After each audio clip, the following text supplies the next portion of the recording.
La Revolución Rusa es uno de los grandes acontecimientos del siglo XX. Arrasó al zar Nicolás II y junto a él toda huella de una antigua tradición. Su imperio se vino abajo tras una sucesión de sublevaciones que culminaron en el golpe de Estado del 7 de noviembre de 1917. Cuando la dinastía Románov celebró su tricentenario al principio del siglo, la tempestad ya se cernía aunque el país lo ignoraba.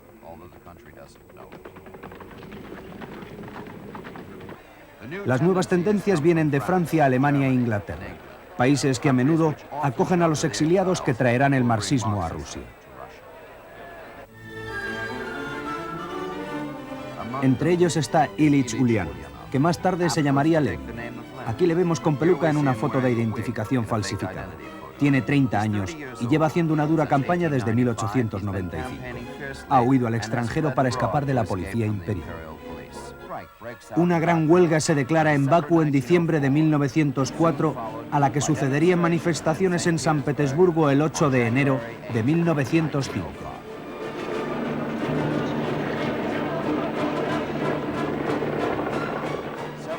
Miles de trabajadores marchan hacia el Palacio de Invierno del Zar para presentar una petición exigiendo mejoras en las condiciones laborales, así como en los derechos civiles y políticos. Por orden del zar, las tropas que guardaban el recinto del palacio abrieron fuego sobre los manifestantes, dejando más de 100 muertos y miles de heridos.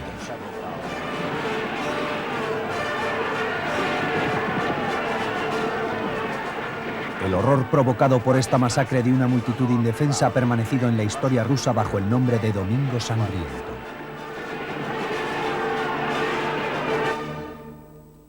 En el ejército y en aquellas unidades de la Marina compuestas principalmente de trabajadores, la revolución se está tramando. El motín más famoso sigue siendo el del buque de guerra Potemkin. Cientos de otros motines estallan desde Kronstadt hasta Sebastopol. Desde Odessa a Moscú los movimientos se generalizan. El país entero está al borde de una insurrección y el primer soviet se forma en San Petersburgo, un consejo de trabajadores que se convierte en un tipo de gobierno provisional. El presidente de este soviet es la tercera gran personalidad de la revolución, Lev Davidovich Brodsky, conocido como Trotsky. Durante más de un mes fascina a las multitudes con su vitalidad. Lenin crea un periódico clandestino. Ha nacido el Pravda. Llama a los proletariados a sublevarse junto a los campesinos. Ataca la política del zar Nicolás II y, a pesar de su apariencia confidencial, el periódico contribuye a popularizar las ideas de Lenin entre las clases trabajadoras. Cuando estalla la Primera Guerra Mundial, hay más de 2 millones de huelguistas. El final del régimen no está lejos. En agosto de 1914, la catástrofe de Tannenberg llega como un mal presagio para la continuación de la operación militar. En 1915 hay derrota tras derrota. Los 14 millones de soldados no son suficientes para compensar la mala preparación y el material inadecuado de las tropas.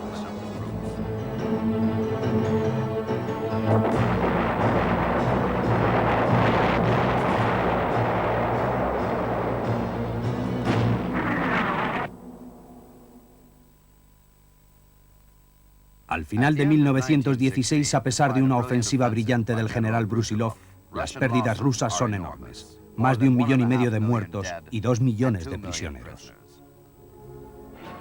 Al principio del 1917, el hambre, el frío y la guerra llevan a la población al límite de su paciencia y las manifestaciones se hacen más frecuentes. Esto es exactamente lo que ocurre en Petrogrado el domingo 26 de febrero, cuando los guardias abren fuego sobre una procesión de mujeres y huelguistas que marchan hacia la luz. Hay muchas víctimas entre los manifestantes. Al día siguiente, los soldados abandonan sus cuarteles para ponerse al lado de la multitud y reunirse para apoyar a la revolución que esta vez ha empezado de verdad. Al darse cuenta de que ya no puede quedarse en el poder, Nicolás II se resigna a la abdicación, después de intentar en vano entregar la corona a su hermano el gran duque Michael, quien la rechaza y deja todo el poder en manos del gobierno provisional. En la primavera de 1917, Alemania ayuda a Lenin a regresar a Rusia. En ambos países la guerra es el asunto de prioridad. Tanto Lenin como el soviet de Petrogrado hacen campañas para acabar con la lucha, mientras que Berlín desea librarse del frente del este para poder concentrar sus tropas en el oeste frente a los aliados. Es por eso que los alemanes proveen a los revolucionarios del famoso vagón blindado en el cual Lenin, acompañado de 50 exiliados más, viaja de Suiza vía Suecia y Finlandia a Rusia.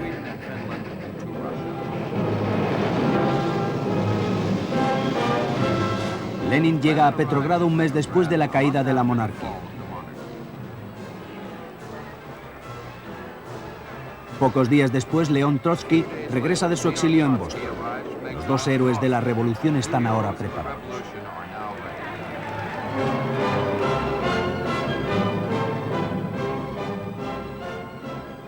Lenin, el día después de su llegada, lanza su tesis de abril resumida por el famoso eslogan «Pan, paz y libertad». Se convierte en el más grande defensor del traspaso de todo el poder al soviet y envía agitadores profesionales por todo el país para hacer correr la voz por medio de panfletos.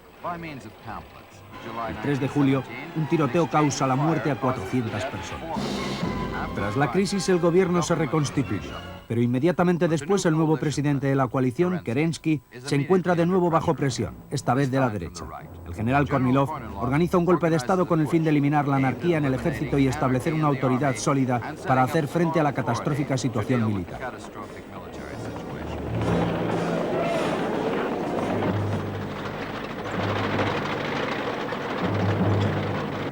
Kerensky frustra este intento mediante un contraataque del cual habría de lamentarse. Suministra armas a los bolcheviques para parar a Kornilov. De aquí en adelante, ante la carencia de instituciones, nada podrá parar a los bolcheviques en su camino hacia el poder. El crucero Alba dispara unos cañonazos de advertencia. Es la mañana del 7 de noviembre. La capital está rodeada. La Marina toma control de los lugares estratégicos. Inmediatamente se ordena la toma del Palacio de Invierno, defendido por solo un batallón de 150 mujeres soldados. De acuerdo con el calendario ortodoxo, estamos en la tarde del 7 de noviembre.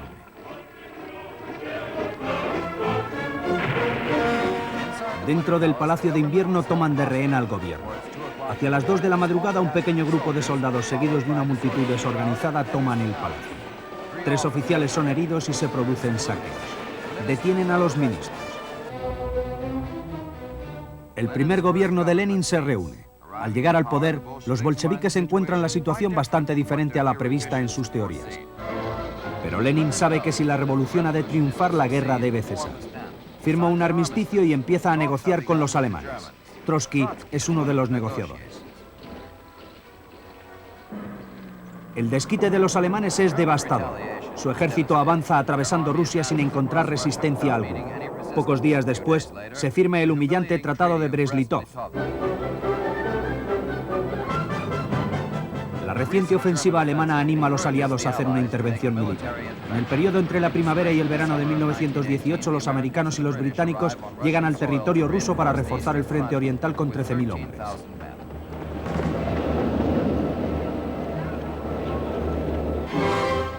Ante estas intervenciones externas, Lenin reacciona violentamente.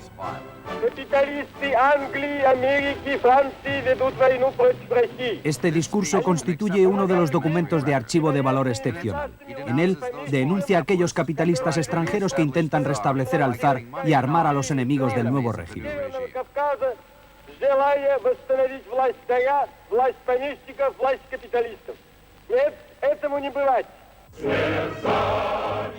Es el principio de la guerra civil. Los comunistas se dan cuenta de que deben crear un nuevo ejército rojo urgentemente. Frente a los rojos está el ejército blanco, compuesto por cerca de 150.000 hombres bajo el mando de jefes militares como Denikin, Kornilov y Yudenich.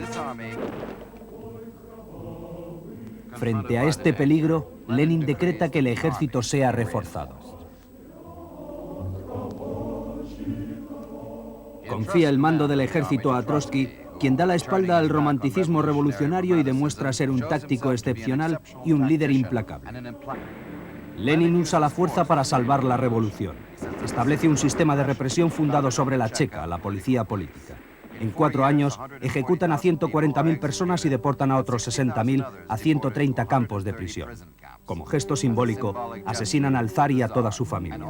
Rusia está en una situación desastrosa. El frío, el hambre y las enfermedades conducen al país al caos. Frente a esta situación catastrófica, Lenin lanza el llamado comunismo de guerra para alimentar al país y dar trabajo. Las medidas que toma son muy severas. Durante este periodo, Lenin, tras un atentado del que sale gravemente herido en el hombro, hace su primera aparición en público en mucho tiempo.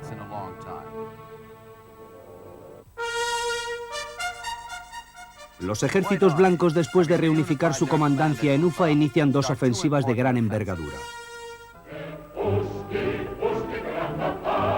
Estamos al final del año 1919. Trotsky moviliza al Ejército Rojo, que reconquista los territorios perdidos. Un asalto violento de la famosa caballería de Budeni da la señal para la contraofensiva victoriosa del Ejército Rojo, que llega hasta Ucrania. Durante este periodo se establece la base de un sistema que sobrevivirá a Lenin y que Stalin continuará. Se transforma la vida del país. La economía soviética da un salto bajo la influencia de la colectivización y los planes quinquenales que son gradualmente puestos en acción. El culto a la personalidad de Lenin está en su apogeo y cuando aparece en las calles pasa su tiempo firmando autógrafos.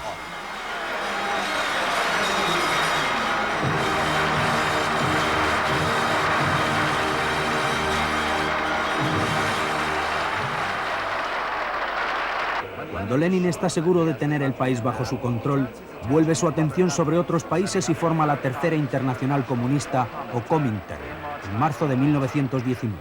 Zinoviev asume la presidencia dejando su sello particular sobre el comunismo mundial con condiciones draconianas, una disciplina de hierro y una organización sumamente centralizada. A partir del año siguiente, los partidos comunistas se forman en muchos países, entre ellos Alemania, Finlandia, Italia y España.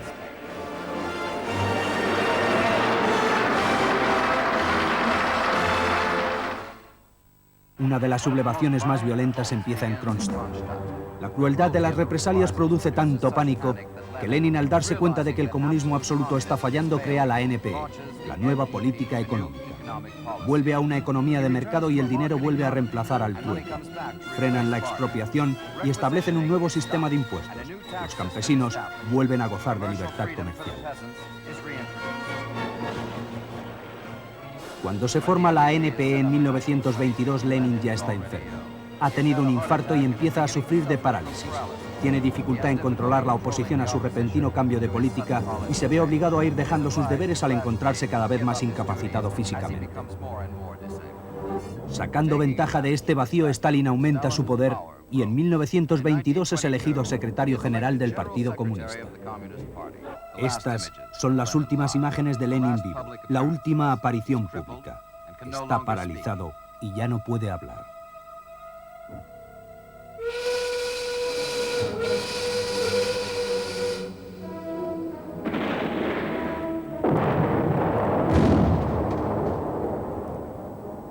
Lenin muere el 21 de enero de 1924, justo antes de cumplir los 54 años.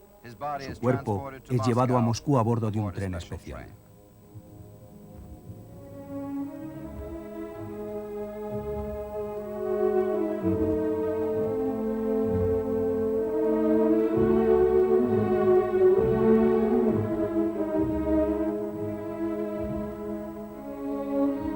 Desde los 17 años, se había dedicado completamente a la revolución que él había personificado desde octubre de 1917 hasta su muerte.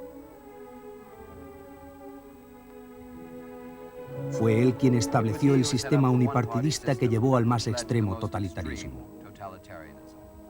Entre los altos cargos del régimen, delante de los restos mortales de Lenin, está su sucesor.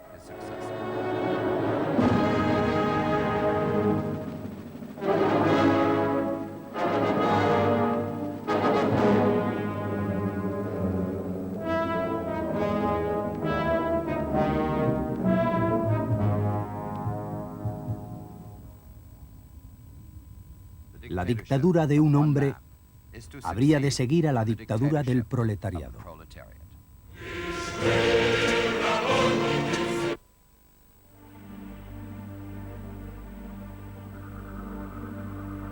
Mueren 8,5 millones de hombres en la guerra y en 1919 Europa está en ruinas. Los alemanes aducen que han sido apuñalados por la espalda y los italianos hablan de una victoria mutilada. Los italianos son los primeros en recurrir a las armas. Aquí está el futuro líder del movimiento, Benito Mussolini. Antiguo militante socialista, crea el Fasti en 1919 como unidades de combate.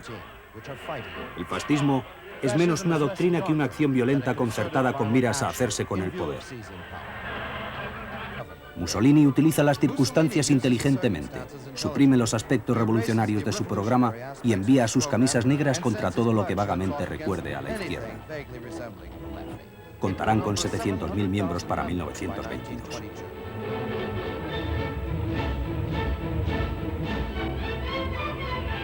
En octubre, Balbo le convence que envíe a sus camisas negras contra la capital. La marcha sobre Roma parece más un desfile que un ataque y pudo haber sido repelida con facilidad.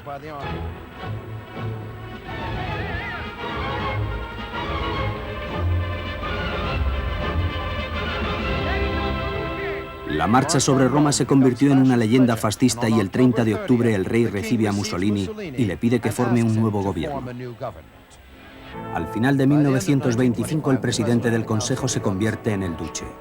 Ahora puede promulgar leyes y decretos sin consultar siquiera con sus ministros. Se suprimen los partidos y se crea una policía secreta. La violencia se sistematiza. La libertad de prensa es abolida.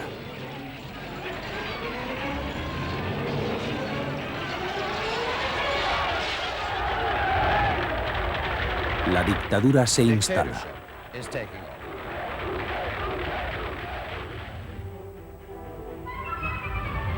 En Alemania, el fascismo nace también a raíz de la guerra, principalmente a causa de la humillación de la derrota.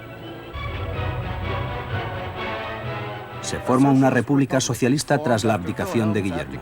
Pero los líderes Karl Liebknecht, que deseaba importar el marxismo a Alemania, y Rosa Luxemburg, destacada revolucionaria, son asesinados durante una semana de reyertas. En este instante un hombre desconocido hará su aparición. Su nombre es Adolf Hitler y su agitada vida recuerda sus tiempos de turbulencia.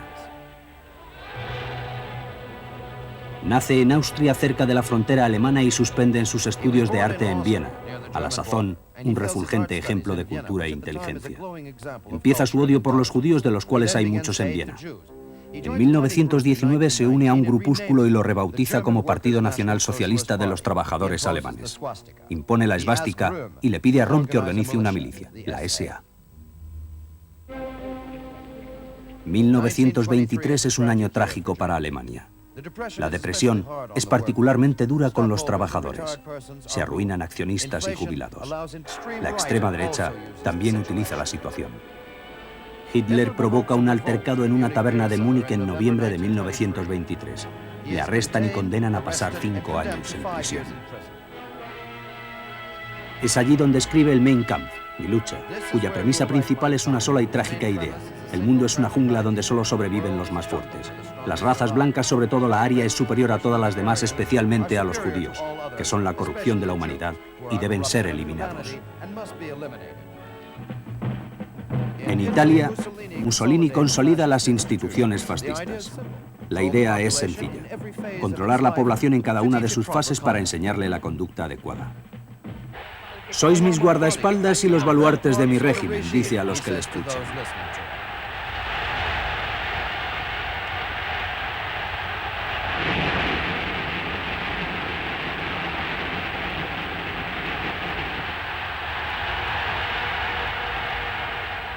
No solo es un orador, sino un actor en la peor tradición.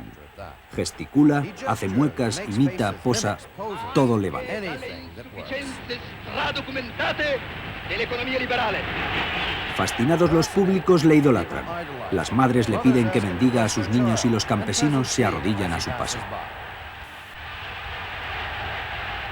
Ahora solo necesita el apoyo religioso. 6 meses después de la sentencia por su reyerta muniquesa, Hitler es perdonado, pero ha aprendido la lección. Ahora obtendrá el poder por medios legales. Incrementa el poderío de las SA y fortalece su poder con desfiles, manifestaciones, luchas y discusiones durante los mítines políticos.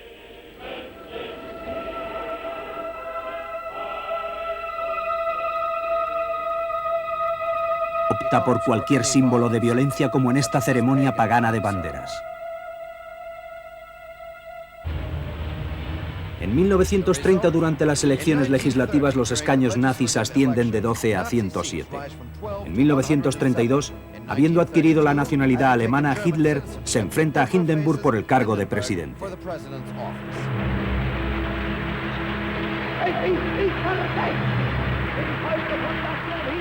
Cruza y vuelve a cruzar toda Alemania haciendo 3 o 4 discursos al día ante enormes e hipnotizadas multitudes.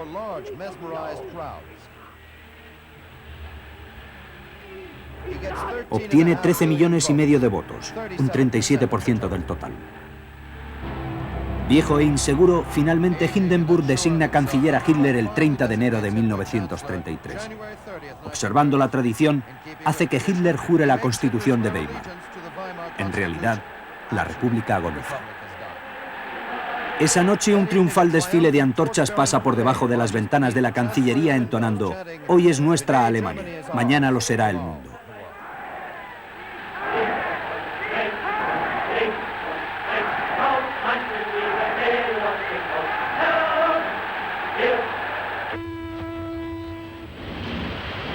El 27 de febrero de 1933 incendian el Reichstag.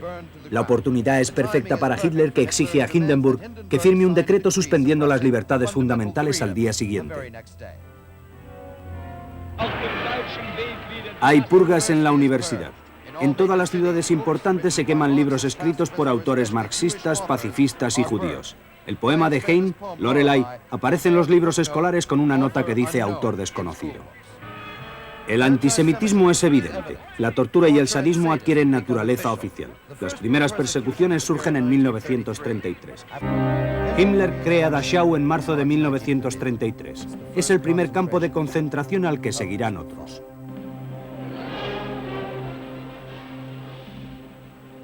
Después de los industriales, después de los políticos, Hitler necesita al ejército. En 1934, Röhm, jefe de las SA y principal rival de Hitler, encabeza una nueva revolución. El ejército, anonadado ante los métodos brutales de las SA, amenaza a Hitler con un golpe de Estado. Hitler ni lo duda, sacrifica a las SA. Röhm es detenido por las SS y se niega a suicidarse. Se le dispara, así como a otros jefes de las SA. En total matan a 200. La noche de los cuchillos largos.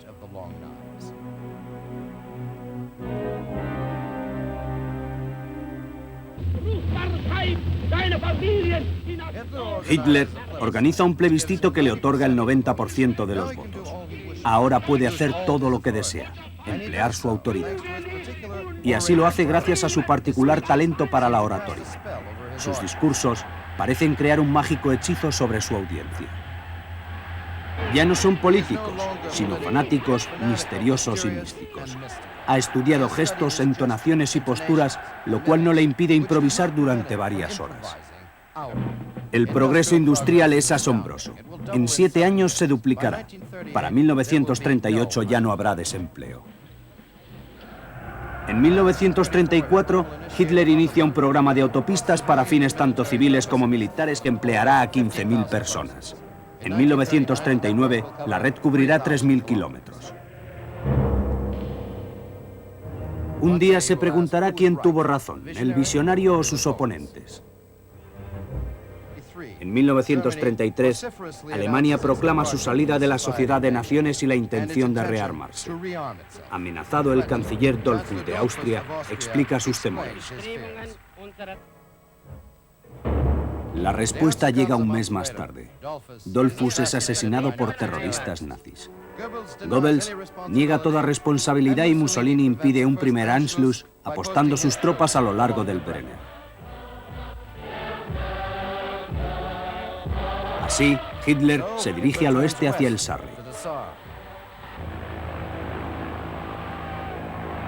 Según la idea nazi de que todos los pueblos alemanes deben unificarse y de acuerdo con el Tratado de Versalles, se organiza un referéndum. Todo el mundo vota y los resultados son asombrosos. El 91% de los votantes desean ser anexionados a Alemania.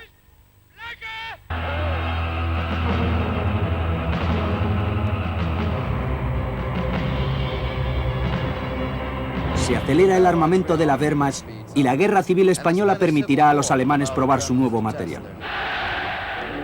Hitler necesita un aliado. Será Mussolini, que nunca perdonó a Francia y a Inglaterra por sus problemas con la Sociedad de Naciones a raíz de su invasión de Etiopía. Incluso sugiere el eje Roma-Berlín. Cae la noche sobre Alemania. Esa especial oscuridad que el régimen nazi siempre celebra con grandes desfiles y mítines exultantes, donde multitudes enfervorizadas se adhieren a las consignas de su fanático líder.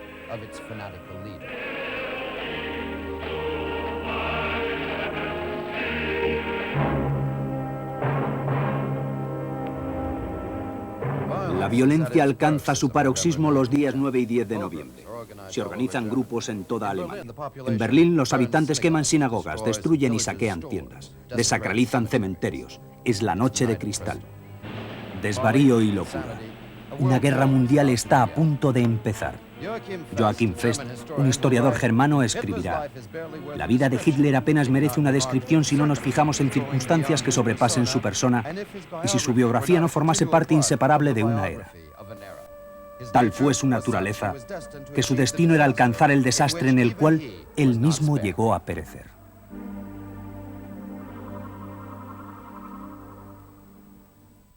El próximo vídeo se ocupará fundamentalmente de los comienzos de la Segunda Guerra Mundial, de su entorno y del clima político que la hizo posible.